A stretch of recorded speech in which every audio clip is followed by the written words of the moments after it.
It seems as though people were wanting darker grey or maybe a chocolate brown seemed to be quite a popular option. So I've gone through all my plates looking for something that might be brown or might be dark grey, and look what I found. It's a dark grey brown spotted plate. However, it's thick, it's heavy, it's porcelain, so I don't know how many grunts I'm going to need to cut this guy's beard, but we'll see how we go. I'll cut this one up in a different way to the one we did last time, where we used feather cutting through the middle to get all our pieces because we were using the outside edge. I think on this one, we'll go for feather cutting around the outside and see what happens. Are we ready? This could be a disaster.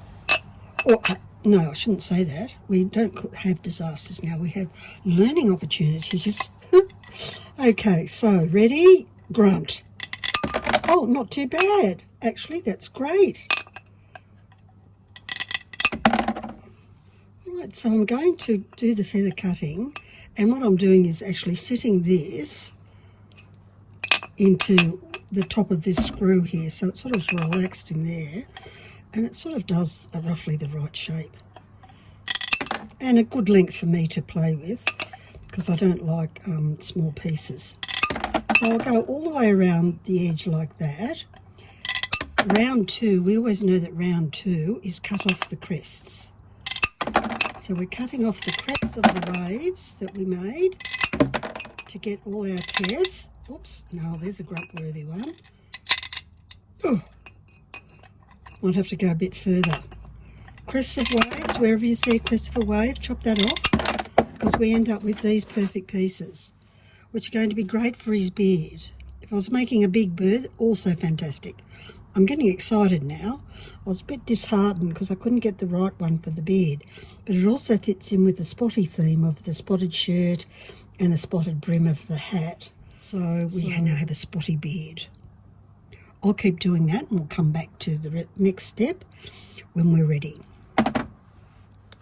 You can see I've got heaps of tesserae from that.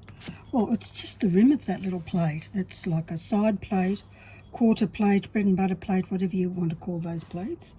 So I've got a little round of bird feathers. I shall save these for bird feathers, which I'll put to one side. I've got all of these terrifically shaped waves, feathers, whatever you want to call that shape. And then the more irregular shapes over here. So that's a lot of great tesserae for, I think I've been paying about 50 cents, 40 cents for plates. So that's pretty good haul for that. You have seen me do one beard. Let's do another.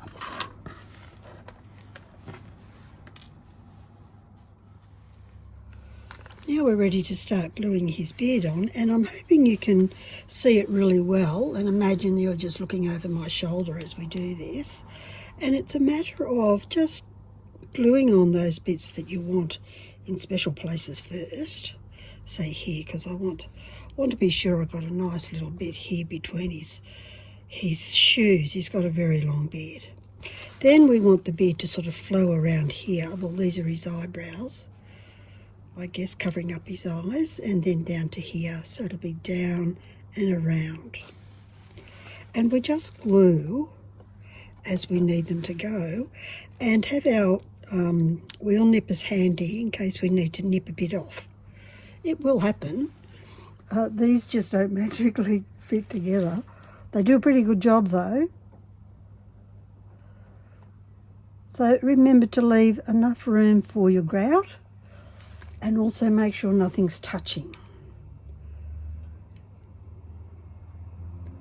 because you don't want your grout lines interfered with. So I'll just glue a couple on, and then I'll come back to you so you can just watch a couple. Don't want to bore you like mad.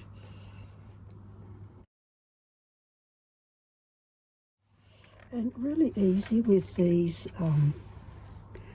ones that are the crests of the wave. because they'll just work together.